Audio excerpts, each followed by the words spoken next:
When he opened his eyes, the sky was upside down. Thick orange clouds stretched far below him, swirling slowly like waves in an alien ocean. The air was strange, warm but thin, and everything smelled faintly of ozone. His body felt light, as if gravity had taken a break. Wind whispered softly through the grass beneath him. Yes, grass. Green, soft, real. He was lying on a floating island. Not a spaceship, not a platform. A real island, with grass, trees, and glowing blue flowers that pulsed like they were breathing. He sat up fast. His heart raced. Where am I? His name was Liam. He remembered that much. He wore a gray jumpsuit with a silver emblem on the shoulder. AEC, Atmospheric Exploration Command. That sounded official, like something from a dream. He tried to stand, but his knees were weak. He looked around. The island was about the size of a soccer field, covered in green and blue vegetation. At the far edge was a tall, curved rock that looked like a broken piece of a statue. Beyond that, nothing. Just clouds, stretching endlessly in all directions. Then he looked up. The sky was black, dotted with stars. A massive red storm swirled above him like a giant eye. Jupiter. He wasn't on Earth. He wasn't even close. He was floating above Jupiter. Liam's breath caught. He reached for a small device on his wrist. It flickered to life with a weak signal. Vitals, stable. Oxygen, 78%. Mission log, corrupted. What mission? He remembered fragments. A launch. A crew. A voice saying, Liam, you're the first to enter the upper atmosphere. Be careful. Then, nothing. A flash. A loud noise. Pain. And now this. He walked to the edge of the island. The clouds below swirled gently. Glowing in places like lightning was trapped beneath. The air shimmered with particles of light. It was both beautiful and terrifying. Then he saw something move in the clouds. A shadow. Long, thin, fast. He stepped back. The ground trembled slightly under his feet. Hello, he called out. His voice echoed strangely. Nothing answered. Suddenly, a deep hum filled the air, like a giant machine powering up. The island shook more. Trees bent with the force of the wind. The hum got louder. Liam fell to one knee, holding onto a rock. Then the light changed. The glowing flowers all turned red, and from the clouds below, something began to rise. It was not a creature, not a machine. It was something between both. It had long limbs like metal arms, but moved like it was alive. Its surface shimmered like water, changing colors with the wind. Its head, or what looked like a head, was a smooth sphere with a glowing blue slit across it. It hovered just below the island, watching him. Liam's heart pounded in his chest. He stepped back slowly. Who are you? He said. The thing didn't answer, but the hum got louder, and in his mind, a voice spoke. Not in words, in emotions, confusion, curiosity, warning. Then the voice became clearer, not spoken aloud, but inside his head. You are not meant to be here. Liam froze. What do you mean? You fell through the breach. The storm opened. You came. Now it's closing. What breach? Where's my ship? My team. No reply. Just that same humming sound, now softer. The creature, or being, moved closer. Its body shifted shape slightly, becoming smoother, smaller, less threatening. Liam's wrist device beeped. New data appeared. Atmosphere scan, unknown lifeform detected. Composition, hybrid organic mechanical. Energy source, quantum core. Then, memory fragment recovered. He tapped the screen. A blurry image appeared. His crew, 3 people in suits like his. They were standing at the edge of a cloud deck, tethered to a ship. He heard a voice. We're losing him. Liam, do not cross the light. Static, gone. He looked at the creature. Did you bring me here? The voice in his head again. You chose. You saw the light. You reached. Liam felt dizzy. He remembered now. A strange light in the storm, like a crack in space. He reached for it during the mission. He touched it. Then everything went black. You said it's closing. What is it? A portal. Not yours. Not ours. An accident. A crack between storms. He sat down on the grass, overwhelmed. Can I go back? Silence. The creature floated back a little. The flowers began to glow blue again. Then a sudden high-pitched sound filled the air. Liam stood up quickly. From the far side of the island, a shape began to appear. Not floating, landing. It shimmered into view like it was hidden by some kind of cloak. It was a craft. Sleek, black, with glowing blue symbols on the side. Not human. 3 figures stepped out. Tall. Thin. Wearing dark suits with no faces. The creature hovering near Liam turned toward them. The hum changed. It was lower now. Tense. The figures began to walk toward Liam.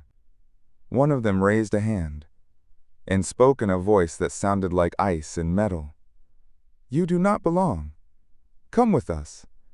Now Liam stepped back. The creature moved in front of him, shielding him. The voice came again.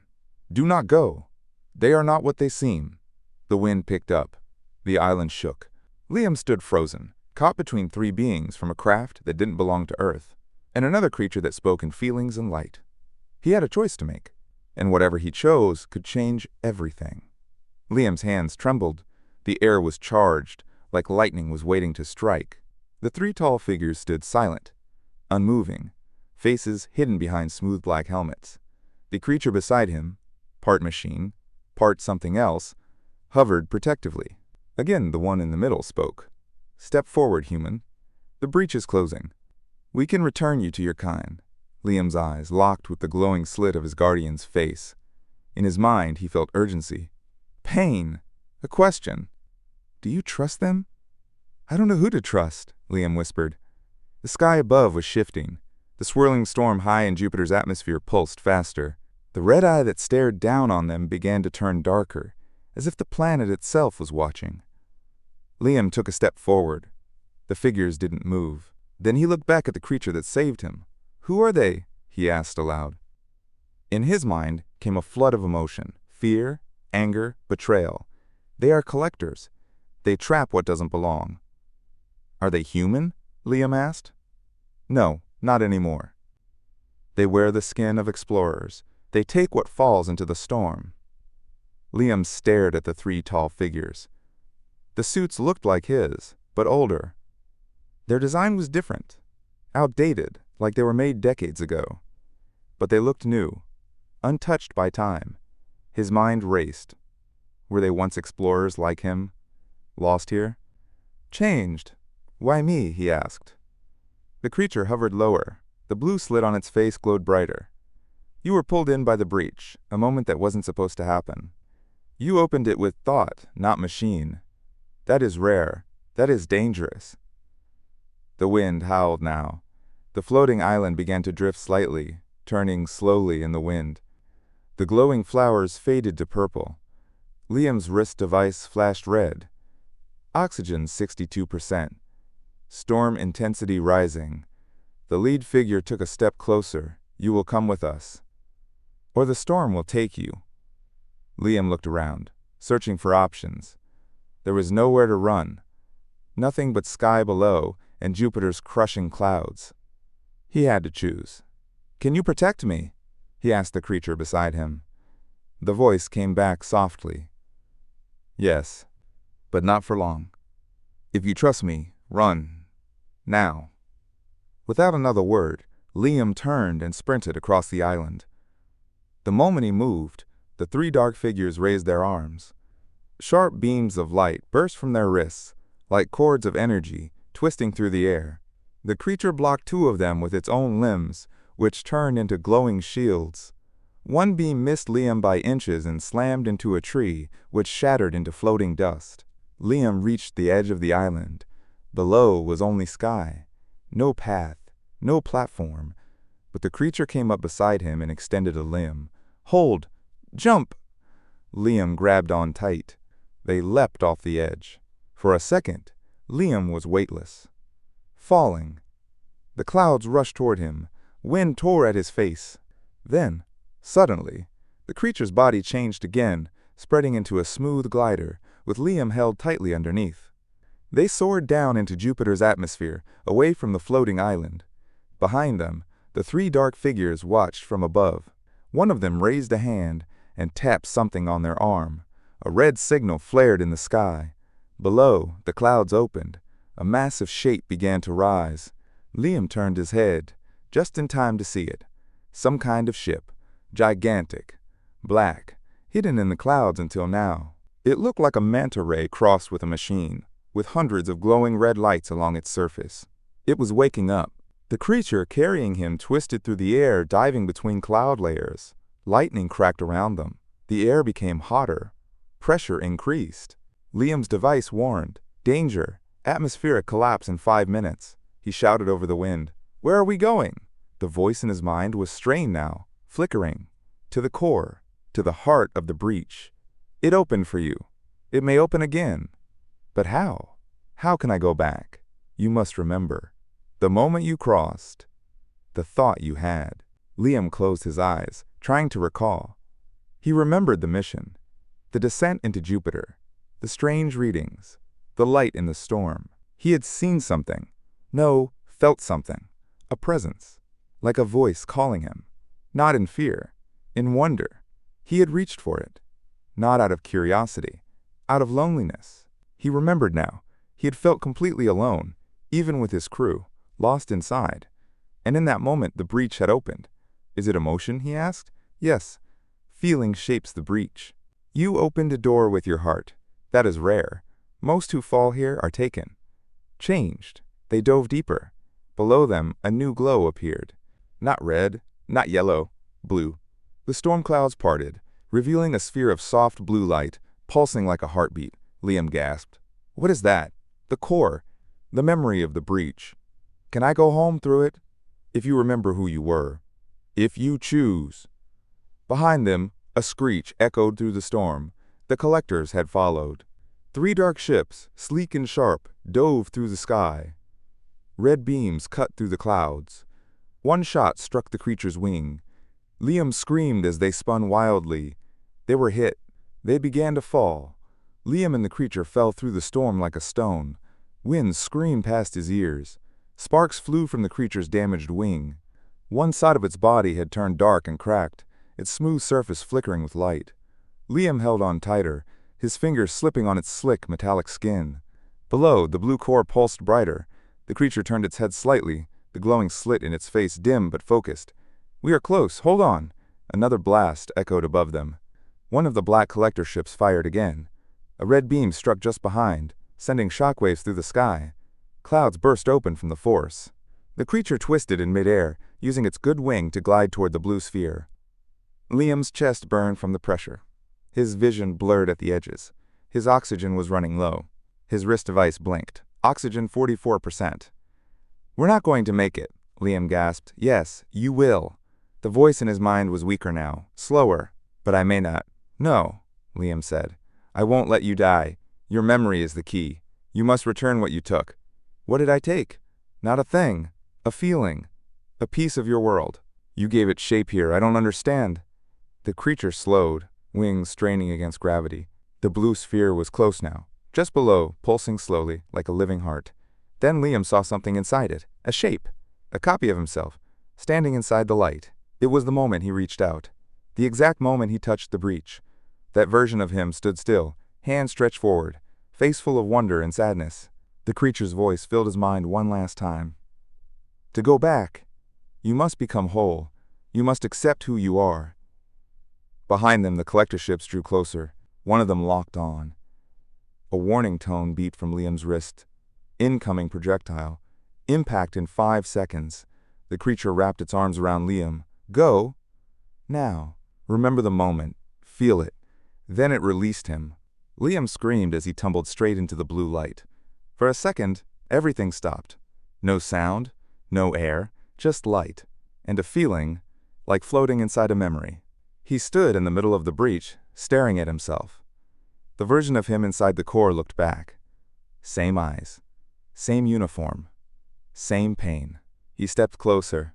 Why did you come here? The memory asked. I didn't mean to. I was looking for something. What? Liam hesitated, then whispered. I was tired of feeling alone. The memory nodded. That feeling opened the door. But now you must choose. Go back to that world, or stay and lose yourself like the others. Liam looked around. Pieces of his memories floated in the blue light. His family, his team, Earth, the sky, laughter, the sound of rain. I want to go home, he said. Then take my hand. Liam reached out. Their fingers touched. The breach collapsed. A burst of white light flashed, like a star being born. Then silence. Liam gasped for air. Cold air. He opened his eyes. Above him was metal, a ceiling. A soft red light blinked beside him. He was lying in a pod. Glass above him. Wires connected to his arms. His body ached. A voice crackled through speakers. Commander Liam Novak. You're alive. Oh my God, he's back.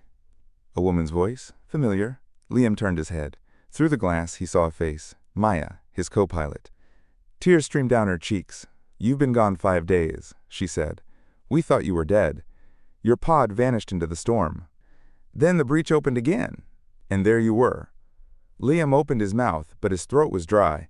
He managed one word. Creature Maya frowned. What? There was something. It saved me. She looked confused. We didn't see anything. Just light. And then you, Liam, sat up slowly. The pod hissed open. He looked down. Clutched in his hand was something small. A single glowing blue flower, still alive, still pulsing with light. Maya saw it and stepped back. What is that? Liam stared at the flower. It shimmered like the core. He closed his eyes and felt a whisper in his mind. You remembered. Thank you. He smiled. I wasn't alone, he said quietly. Behind them, Jupiter's storm continued to swirl outside the window. But somewhere deep inside it, far below the clouds, something else was watching, waiting. The breach was closed, but not forever. Days passed. Liam sat alone in the observation deck of the command vessel Odyssey, staring out at Jupiter's swirling clouds. His body had mostly healed. His mind, not yet. The others didn't understand. They thought he had blacked out, maybe suffered oxygen loss, hallucinated. But the flower in his hand was real. It never wilted, never faded. It pulsed with the same gentle light he had seen in the core. Medical scans showed it had no known DNA. It wasn't from Earth. It wasn't even from this dimension. Still, the scientists wanted to study it. The brass wanted to make weapons. And Liam, he just wanted answers. Every night he dreamed of the creature, of the fall, of the calm, humming voice in his head, the feeling of safety in the middle of chaos. He couldn't forget it. Then, on the 7th night, something changed. The flower stopped glowing. At first, he thought it was dying. But then, just before the light vanished, a new pattern blinked through its petals, like a signal. He held it up, stared at the sequence. 4 pulses, a pause. 3 pulses, a pause. 1. Coordinates. Deep inside Jupiter's atmosphere. He went to the mission board and searched the old flight logs. The signal matched a location they had never explored, beneath the Great Red Spot, in a layer too dangerous for normal crafts. No one had ever survived that deep, except him. Liam stood before the command council the next morning. I need a vessel, just one. Small, fast, enough to get into the lower layers and back. They shook their heads. That's a suicide mission. There's nothing down there. It was a dream, Commander. Nothing more. But Liam didn't back down. I saw what's down there. I owe it my life. And it's calling for help. The room went silent. Then Maya stepped forward. I'll go with him. Liam turned to her, surprised. She nodded. I believe you. Together they prepared the descent. The ship they used was an old 2-seat Scout, stripped down for speed, reinforced with experimental shielding. Enough to survive 15 minutes in the pressure zone. No more. Before they left, Liam tucked the now dim flower into a small compartment by his seat, just in case. They dove into the clouds. The pressure built fast. Layers of color blurred past. White, tan, orange, red. Lightning flashed all around. Wind screamed like a beast. The ship shook, creaked, groaned. Maya gripped the controls tight. Then, everything went still. They had reached the breach zone. Liam looked out the window. Below them was not just clouds. A structure, floating in the storm. It looked like a temple made of light and metal, suspended in the air by nothing. Around it, fragments of other things, broken satellites, parts of ships, even trees. A graveyard of lost memories. They descended. Inside the temple was calm. A platform extended toward them. Liam stepped out first, the blue flower in his hand. As he walked forward, lights along the path lit up. Then a shape emerged from the mist. Tall, familiar. The creature. It was alive, but damaged. One side of its body was cracked. Its light was dim. Still, it looked at him, and Liam felt the voice in his mind again. "You returned." "I had to," Liam whispered. "You saved me. I am fading." The breach closed. I was left behind. But a part of you remembered. That opened this path. Liam stepped closer. "Can we help you?" The creature looked past him at Maya. "She believes." "That is enough." Then it raised a hand. A glowing shard floated between his fingers. "This is a seed. From the breach. You carry one already. But this one is new. If it grows, your kind may find more doors. Kinder ones." Liam took the shard. The creature turned to go. "Wait," he said. "Where will you go?" "Nowhere. I remain here. But you must return. Your world will need bridges, not walls." Liam wanted to say more, but the storm outside began to roar. The ship shook on the platform. Maya called out, "Liam, time's up!" He looked one last time at the creature. Then he ran back. They launched just as the storm began to collapse again. Lightning closed in behind them. Pressure spiked. But the ship held. They made it out. Back aboard the Odyssey, the seed was sealed inside a containment unit. And the flower? It began to glow again. Liam kept it close. He gave his report, told the truth this time. Some believed him, some didn't. But he didn't care. He had seen what was waiting in the storm, what lived between worlds, what still hoped. And now he carried a piece of it. The breach was closed. But the seed was growing, and someday it would open again.